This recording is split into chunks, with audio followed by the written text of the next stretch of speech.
যোৱা 10 বছৰ ভাৰতীয় জনতা পাৰ্টি চৰকাৰখনে অসমৰ ৰাইজৰ প্ৰতি অত্যন্ত নিষ্ঠা আৰু সততাৰে সৈতে সেৱা আগবঢ়াই আহিছে। সৰ্বানন্দ সোণোৱাল ডাঙৰীয়াৰ নেতৃত্বত প্ৰথমে আৰু তাৰ পিছত মই যিমানখিনি পাৰোঁ আমি চেষ্টা কৰিছিলোঁ যাতে নৰেন্দ্ৰ মোদী ডাঙৰীয়াৰ সপোনবোৰ বা উত্তৰ পূৰ্বক তেখেতে অষ্টলক্ষ্মী বুলি কয় সেই তেখেতৰ আদৰ্শ আৰু সংকল্পক আমি যাতে অসমত ৰূপায়ণ কৰিব পাৰোঁ। আৰু যোৱা 10টা বছৰত ভাৰতীয় জনতা পাৰ্টিৰ চৰকাৰখনে কৰি অহা কামক আজি অসমৰ ৰাইজে হিয়া উজাৰি স্বীকৃতি দিছে। ভাৰতীয় জনতা পাৰ্টিৰ ইতিহাসত গুজৰাট হাৰিয়ানাৰ পিছত তৃতীয়বাৰ একেধাৰে চৰকাৰ অহা যি এক প্ৰাপ্তি আজি অসমে লাভ কৰিছে। আৰু আমাৰ ভাৰতীয় জনতা পাৰ্টিৰ পৰিয়ালটোৰ কাৰণে ইয়াতকৈ ডাঙৰ গৌৰৱৰ কথা একোৱেই নাই। আজিৰ এই এটা আনন্দৰ মুহূৰ্তত মই সোণোৱাল ডাঙৰীয়াৰ বাসভৱনলৈ আহি তেখেতৰ লগত আনন্দটো অলপ যিটো আমাৰ এটা নিয়ম আছে যে আমি ভগাই লওঁ, আমি কোনো বস্তু অকলে ৰাখি থ'ব নোৱাৰোঁ। আমাৰ আনন্দ উৎসাহ আমি সদায় মনে মিলা মানুহৰ লগত আমি একেলগে ভগাই লওঁ, এইটো আমাৰ পৰম্পৰা। মই অলপমান ৰিজাল্টৰ পূৰা ল'লোঁ, পাৰ্টিৰ অফিচতো গ'লোঁ, কিন্তু সৰ্বানন্দ সোণোৱাল ডাঙৰীয়াৰ লগত প্ৰাপ্তিৰ আনন্দ যেতিয়ালৈকে বিতৰণ কৰি নলওঁ তেতিয়ালৈকে মনটো কিবা এটা যেন বাকী থাকি গ'ল তেনেকুৱাই অনুভৱ হৈ থাকিব। যোৱা 1 বছৰ ধৰি গোটেই নিৰ্বাচনৰ পৰিকল্পনাত সোণোৱাল ডাঙৰীয়াৰ লগত একেলগে আমি কথা বতৰা পাতি আগবাঢ়িছিলোঁ। যোৱাকালিও ৰিজাল্ট ওলোৱাৰ আজি ৰিজাল্ট ওলাব, যোৱাকালিও সোণোৱাল ডাঙৰীয়াই মোক ফোন কৰি কৈছে যে হিমন্ত 100 হৈ যাব। আমি দুয়োজনে আজি বহু দিনৰ পৰা 100ৰ কথাটোকে আলোচনা কৰি আছিলোঁ। সেইকাৰণে আজি আমি ক'লোঁ যে তেওঁৰ মুখেদিও 100 ওলাই আছিলে, মোৰ মুখেদিও 100 ওলাই আছিলে আৰু 100 হৈ গ'ল। এই ধৰণৰ কথাবিলাকে আমি দুয়োজনে অলপ পাতিলোঁ আৰু ভালো লাগিলে। ইমান এটা আমাৰ পৰিয়ালটোৰ কাৰণে ইয়াতকৈ আনন্দ একো হ'ব নোৱাৰে যে তৃতীয়বাৰলৈকে চৰকাৰখন উভতি আহিছে। ইয়াত কোনো যাদু নাই। ইমিটেশ্যনৰ পিছত যে হিন্দুৱে কিমান MLA জিকাব পাৰে, হিন্দুৱে জিকাব পৰা MLAৰ সংখ্যা হ'ল 103। তাৰ ভিতৰত মই প্ৰথমৰ পৰাই ধৰি লৈছিলোঁ যে শিৱসাগৰটো আমি নাপাওঁ। গতিকে বাকী মোৰ দৃষ্টিত হাৰিবলগীয়া ছিট নাছিলে। কোনোবা ছিটত মাৰ্জিন কম হ'ব, বেছি হ'ব, সেইকাৰণে 102। আৰু পবিত্ৰ মাৰ্ঘেৰিটাক মই এখন কাগজত 102 বুলি কৰি পেলাই মই তেওঁক চহী মাৰিও দিছিলোঁ। আজি তেওঁ কাগজখন যোৰহাটত দেখুৱাইছে। আৰু মই যেতিয়া 102 বুলি কৈ আছোঁ, সোণোৱাল ডাঙৰীয়াই মোক কৈ আছে যে 100 হ'বই, 100 আমি পাৰ কৰিম। গতিকে হিচাপটো আমাৰ একেটাই যে আমি জিকিব পৰা কিমান আছে। কাৰণ আমিতো এতিয়াও জানো যে অসমত একেবাৰে 100%, 90%, 80% মুছলিম মানুহ থাকিব পৰা ছিটত জিকাৰ সক্ষমতাটো আমি বিচাৰোঁ বা নিবিচাৰোঁ এতিয়ালৈকে আমাৰ হোৱা নাই। গতিকে কিন্তু আমি এইটোও জানিছিলোঁ যে হিন্দু মানুহে জিকাব পৰা সকলো ছিটেই এইবাৰ আমি জিকিম, সেইটো আমাৰ মনত সংকল্প আছিলে।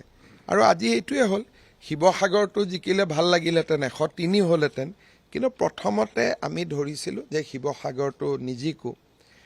মাজত জিকিম যেনো লাগিছিল, কিন্তু প্ৰদীপ হাজৰিকা আমাৰ কেনেকুৱা হৈছে যে বিৰোধী প্ৰাৰ্থী এজন, আমাৰ প্ৰাৰ্থী 2জন। গতিকে সেই ছিটটো জিকাৰ কাৰণে বহুত বাস্তৱিক কোনো ভিত্তি নাছিলে। সেইকাৰণে আমি হাৰিলোঁ। কেতিয়াবালৈকে সেইটো ছিটটো জিকিম, 103টালৈকে আমি যাব পাৰোঁ। আপোনাৰ অংকবিলাক ইমান মিলে কেনেকে? আপোনাৰ প্ৰতিবাৰ নিৰ্বাচনত আপোনাৰ অংকটো প্ৰায় পাৰফেক্ট হয়, 1-2 ইফাল সিফাল হয়, অংকটো কি আছে? অংকটো মিলাৰ কাহিনী এটাই যে যেতিয়া আপুনি গোটেই অসমত ইলেকশ্যনৰ সময়ত মিটিং কৰিব, মিটিঙত বহিলে মানুহৰ ৰেছপন্সটো চাই ঘূৰি আমি আহি ৰাজনীতি কৰা মানুহে ক'ব পাৰে যে এইটো ছিট আমি জিকিম বা হাৰিম। বহুত চিম্পুল কথা, ইয়াত কোনো কথা নাই। যেনেকৈ যদি সোণোৱাল ডাঙৰীয়াক সোধে যে তেখেত যিমানকেইখন মিটিঙত গৈছে, ঘূৰি আহি গধূলি কাৰোবাক কৈছে যে এইটো ছিট আমি জিকিম। অৰ্থাৎ মানুহৰ ৰেছপন্স, আত্মীয়তা, এইখিনি দি মানুহে ধাৰণা কৰিব পাৰে যে এই ছিটটো জিকিম বা হাৰিম। গতিকে ইয়াত কোনো ডাঙৰ কোনো জ্ঞান নাই বাকী যিবিলাক নেতা আছে তেওঁলোকে বহুত মিটিং নকৰে আজি যদি আপুনি গৌৰৱ গগৈৰ কথা কয় গোটেই নিৰ্বাচনটো তেওঁ যদি মিটিং কৰিছে মেক্স টু মেক্স 30খন আৰু মই যদি মোক আপুনি সোধে প্ৰত্যেকটো সমষ্টিতে মই আগষ্টৰ পৰা মিনিমাম 3বাৰ গৈছোঁ প্ৰথমবাৰ যাওঁতে কিমান মানুহৰ মৰম দ্বিতীয়বাৰ কিমান মৰম তৃতীয়বাৰ কিমান মৰম শেষ মিটিংখনত কিমান মৰম এই গোটেই কথাবোৰ এনালাইসিস কৰিলে যোগ বিয়োগটো ওলাই যায় ইয়াত কোনো বহুত ডাঙৰ অংক একো নাই আৰু পলিটিচিয়ানৰ গোটেই শক্তিটোৱে হৈছে জনতা মানুহক চায়ে সিদ্ধান্ত লয় মানুহে যদি মুখখন ঘূৰাই বিকটাই দিলে আপুনি গম পালে যে ইয়াত কাম নহব ইয়াত মানুহে আমাক বেয়া পায় এবাৰ দেখা গৈছে যে নিৰ্বাচনটোত তিনিগৰাকী প্ৰাক্তন মুখ্যমন্ত্ৰীৰ পুত্ৰ পৰাজয় বৰণ কৰিছে এইটো চক তেওঁলোকে পৰাজয় বৰণ কৰিছে কাৰোবাৰ পৰাজয়ত আনন্দ পাবলগীয়া একো নাই বিশেষকৈ হিতেশ্বৰ শইকীয়া ডাঙৰীয়াৰ পুত্ৰৰ যিটো পৰাজয় সেইটো ব্যক্তিগতভাৱে মই কেতিয়াও আনন্দ নকৰোঁ যে খুব ভাল হ'ল কিন্তু এইটো ঠিক যে ৰাজনীতিত যিটো আমি নীলা তেজ বুলি কওঁ ব্লু ব্লাড বুলি কওঁ সেইটো মানুহে বিচৰা নাই তেওঁলোকে নিজৰ পৰিচয় এটা লোৱাৰ সময় আছিলে কিমান দিন আপুনি হিতেশ্বৰ শইকীয়া ল'ৰা হৈ থাকিব কিমান দিন তৰুণ গগৈ ল'ৰা হৈ থাকিব কিমান দিন ভূমিধৰ বৰ্মনৰ ল'ৰা হৈ থাকিব আপুনি নিজে দিগন্ত বৰ্মন হ'ব লাগিব আপুনি নিজে গৌৰৱ গগৈ হ'ব লাগিব আপুনি নিজে দেৱব্ৰত শইকীয়া হ'ব লাগিব তেওঁলোক তিনিওজনে 3-4টা ইলেকশ্যনত জিকাৰ পিছতো বাপেকৰে ল'ৰা হৈ থাকিলে তাৰ মানে যিটো ৰয়েল লিনিয়েজ বুলি কওঁ আমি সেইটোক তেওঁলোকে এৰিব পৰা নাই তাৰমানে এতিয়াও তেওঁলোকে জনতাৰ হ'ব পৰা নাছিলে আৰু সেই কাৰণে অকল তেওঁলোক নহয়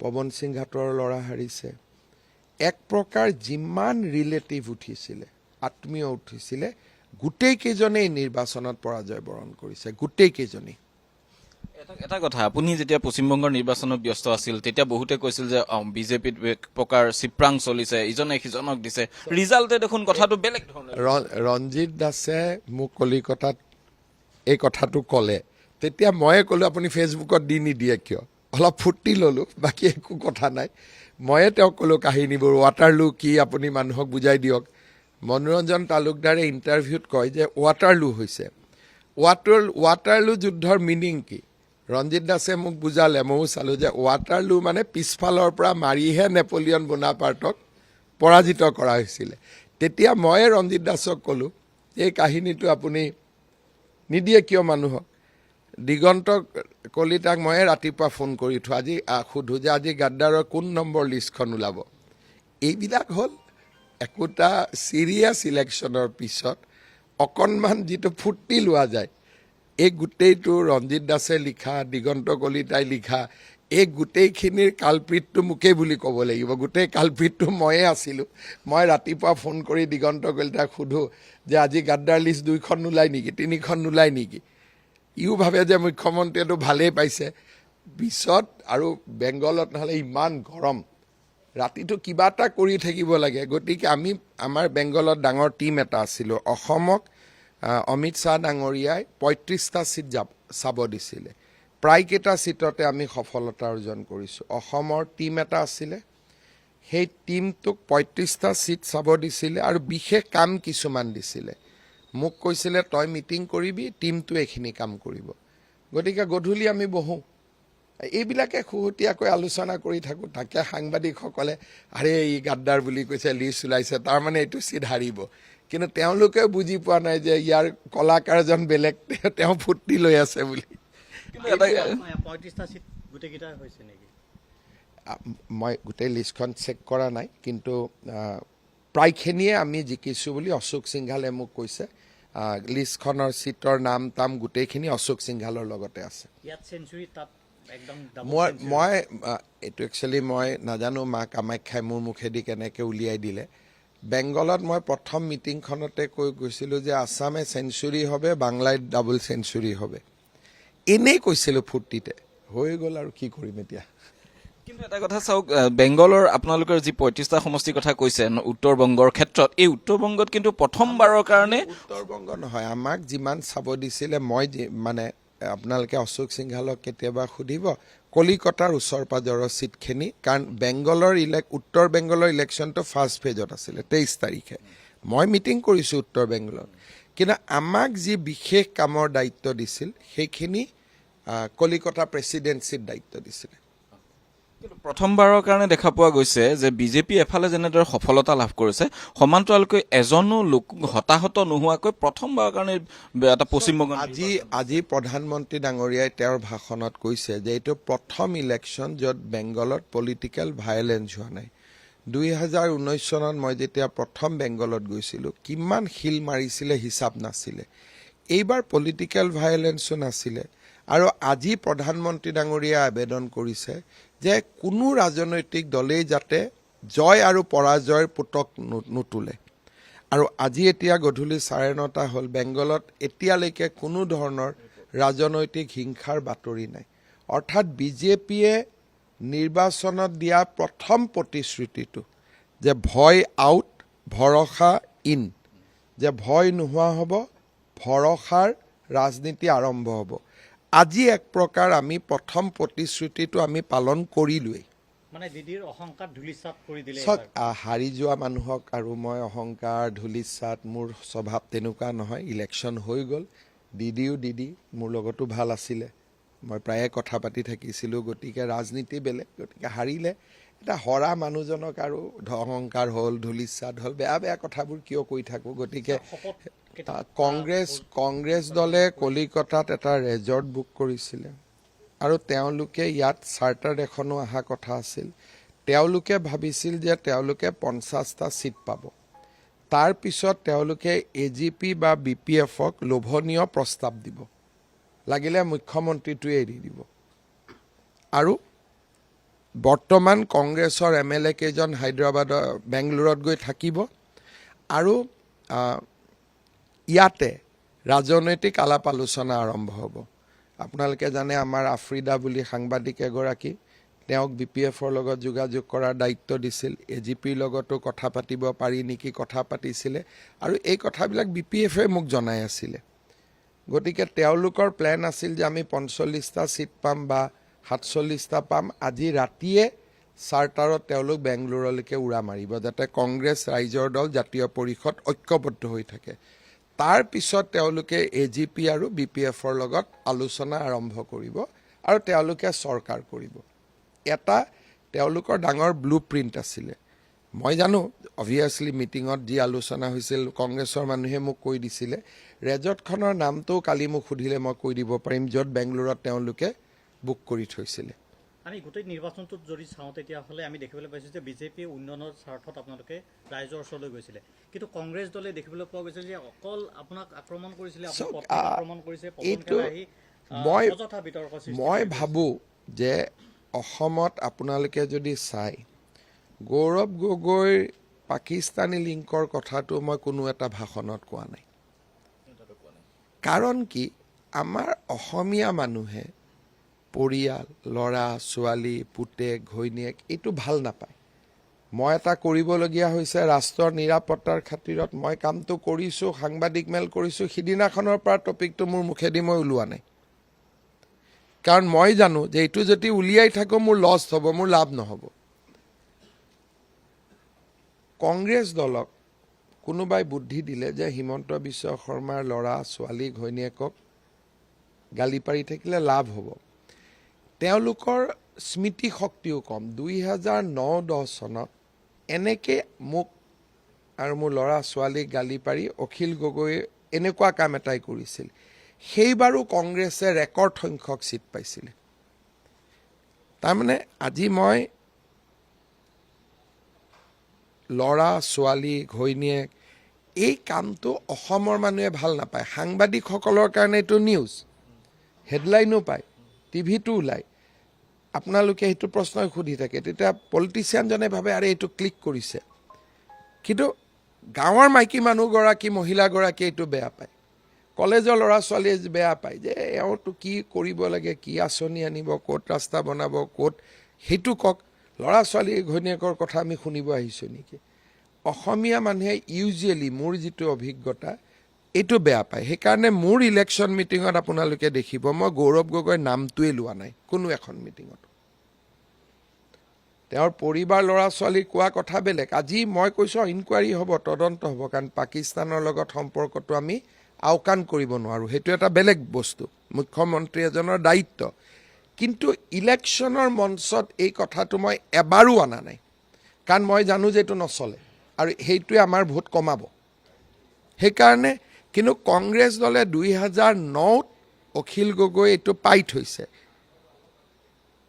এইবাৰ কংগ্ৰেছেও পালে। কিয় এইটো অসমত নচলে, হয়তো বাকী কোনোবা ৰাজ্যত এইবোৰ চলে, অসমৰ মানুহবিলাকে ল'ৰা ছোৱালী ঘৈণীয়েক এইটো বৰ ভাল নাপায়। বিগত 10 বছৰ বিজেপিৰ যিটো অনিৰুদ্ধ যাত্ৰা, সেই অনিৰুদ্ধ যাত্ৰাক ইতিমধ্যে ৰাইজে সমাদৃত হৈছে আৰু সেয়া যি ৰিজাল্ট আমি পালোঁ। কিন্তু অনাগত 5 বছৰত আমি কি আশা কৰিম? অনাগত 5 বছৰ আমি কোনটো দিশেৰে? অনাগত 5 বছৰটো অসমৰ বাবে এক সোণালী অধ্যায়।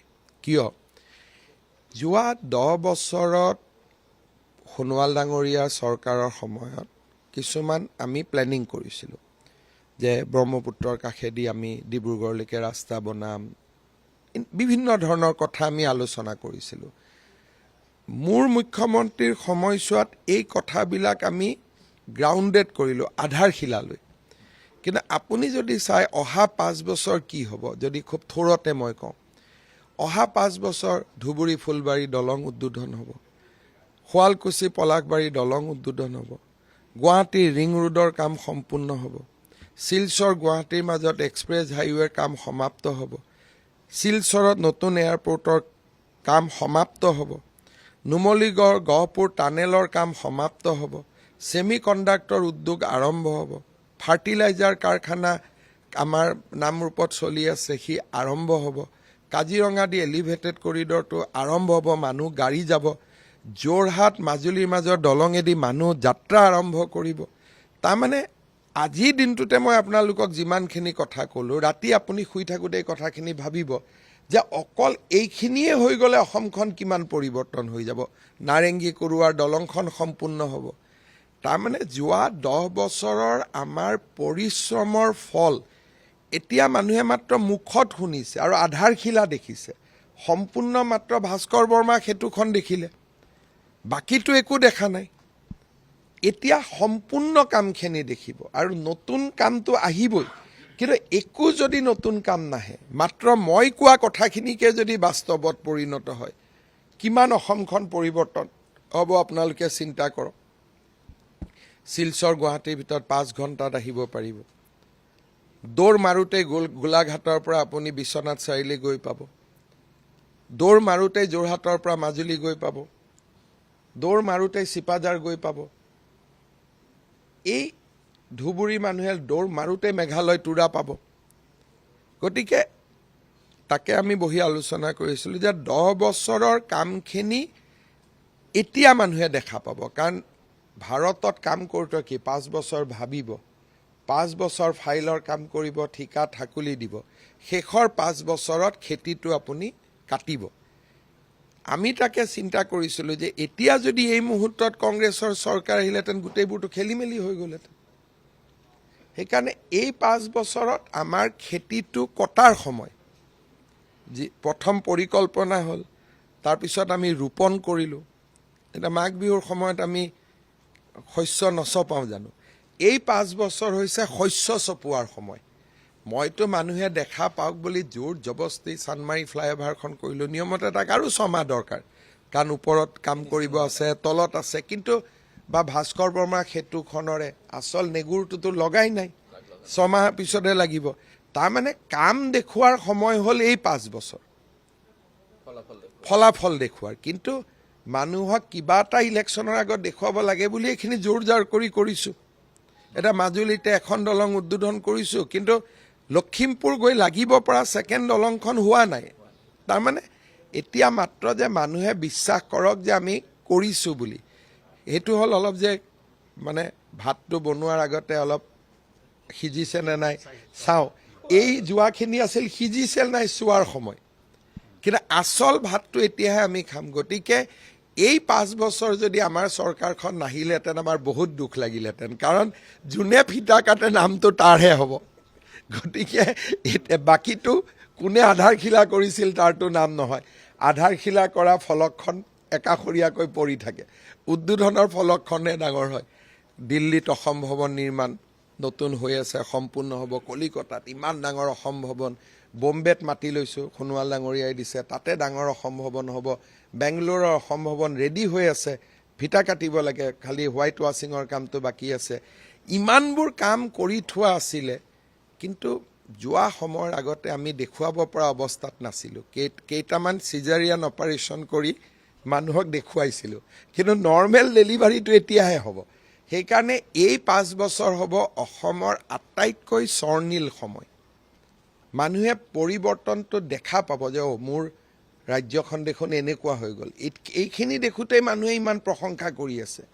আৰু মইতো কৈছোঁ যে এইখিনি নিত্য নাটিকাহে, নাটকখন এতিয়াহে হ'ব। কিন্তু যদি ইনফ্ৰাষ্ট্ৰাকচাৰ ছেগমেণ্টলৈ আমি চাইছোঁ, আপোনালোকে যথেষ্ট কাম কৰিছে। সমান্তৰালকৈ বনভূমি সুৰক্ষা বিষয়টোৱে বিগত সময়ছোৱাত অত্যাধিক ৰাইজৰ পৰা মৰম বুটলিবলৈ আপোনালোক সক্ষম হ'ল। আৰু 1.5 লাখ বিঘা মাটি খালী হ'ল, কিন্তু চৰ আৰু বনভূমি ট্ৰাইবেল বেল্ট এণ্ড ব্লক আৰু 3-4 লাখ বিঘা মাটি খালী কৰিবলগীয়া আছে। এতিয়া সুপ্ৰিম কোৰ্টৰ অৰ্ডাৰবিলাকো ভাল আহিছে, আমি কৰিব পাৰিম। গতিকে মোৰ দৃষ্টিত আটাইতকৈ যদি ভাল হ'ব, আগতে আমি কি হয়, আমি যদি বিদেশী নাগৰিক এজন পুছবেক কৰোঁ বা আমাৰ ন্যায়ালয়ে যদি এজন মানুহক বিদেশী বুলি কয়, তেওঁলোক পশ্চিমবংগত সোমাই যায়। একেই ইয়াত যিটো আমি মৈমনছিঙীয়া ৰংপুৰীয়া বুলি কওঁ, তাতো একেই মানুহ আছে। ইয়াৰ পৰা তেওঁলোক শ্লিপ হৈ পশ্চিমবংগত সোমাই যায় আৰু আমি তেওঁলোকক বিচাৰি নাপাওঁ। পশ্চিমবংগত বিজেপি চৰকাৰখন হোৱাৰ কাৰণে ভাৰত বাংলাদেশ ফেন্সিংটো এবাৰ কমপ্লিট হ'ব। আৰু আমাৰ দুইখন চৰকাৰৰ সহযোগিতাত বিদেশী নাগৰিকৰ অন্তত নতুন প্ৰব্ৰজনৰ বিৰুদ্ধে আমি সাংঘাতিকভাৱে যুঁজিব পাৰিম। আৰু বেংগল চৰকাৰখন যোনেই নহওক কিয়, গোটেইখিনি বিধায়ক বা মন্ত্ৰী মোৰ লগত অত্যন্ত আপোন। যিখিনি বিজেপি ক'ব গ'লে তেওঁলোক 3-4টা ইলেকশ্যনত হাৰিছে, এইবাৰ জিকিছে। হাৰা জিকা সুখ দুখ মই সকলো সময়তে তেওঁলোকৰ লগত আছিলোঁ। সেইকাৰণে চৰকাৰখনৰ লগত আমাৰ এটা ৱৰ্কিং ৰিলেশ্যন হ'ব। আৰু এইবাৰহে আটাইতকৈ যিটো আমাৰ অসমৰ আটাইতকৈ সুৰক্ষাৰ প্ৰশ্ন, সেইটোত আমি আগবাঢ়িব পাৰিম। আৰু আজি যদি প্ৰধানমন্ত্ৰীৰ ভাষণটোতো প্ৰধানমন্ত্ৰী ডাঙৰীয়াই এই কথাকেইষাৰে উল্লেখ কৰিছে। সেইকাৰণে মই ভাবোঁ যে পশ্চিমবংগৰ বিজয়, অসমৰ বিজয়টো যদি আমাৰ কাৰণে এটা cake, Paschimbanga icing in the cake, মানে উইদাউট ৱেষ্ট বেংগল আমি বহুত কাম কৰিব নোৱাৰোঁ। আজি নুমলীগড় শোধানাগাৰে পাইপলাইন এডাল আনিব লাগে উৰিষ্যাৰ পৰা নুমলীগড়লৈকে, বেংগলে পাৰ্মিশ্যন নিদিয়ে, পেলাই থৈ দিছে। এই গোটেই যদি আমি যিকোনো কাম কৰিব খোজোঁ, পশ্চিমবংগৰ থ্ৰুদিয়েতো অসম আহিব। যেনেকৈ মেঘালয়ক যদি অসমে সহায় নকৰে, মেঘালয়তো কোনো কাম নহয়। যেনেকৈ আমি মেঘালয়ৰ মুখত বহি আছোঁ, আমাৰ মুখত পশ্চিমবংগ বহি আছে। সেইকাৰণে পশ্চিমবংগৰ বিজয়ে অসমৰ বিজয়ৰ আনন্দটো দুগুণ কৰিছে। হ'ব।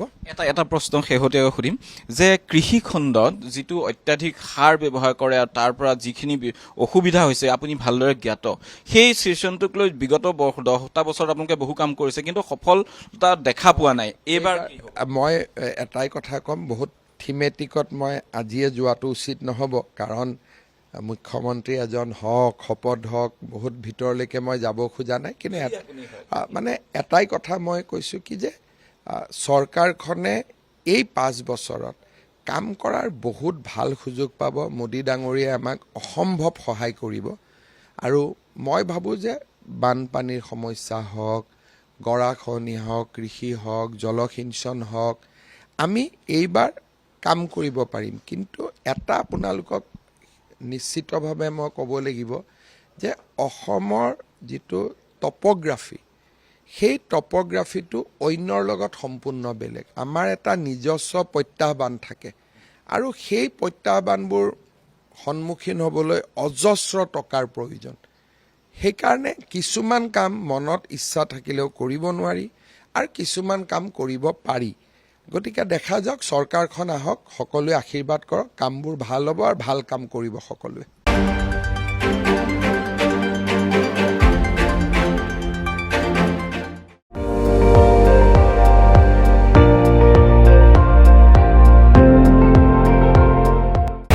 আপুনি চাই আছে ND24 সৰ্বশ্ৰেষ্ঠ নহয় সৰ্বোত্তমৰ দৌৰ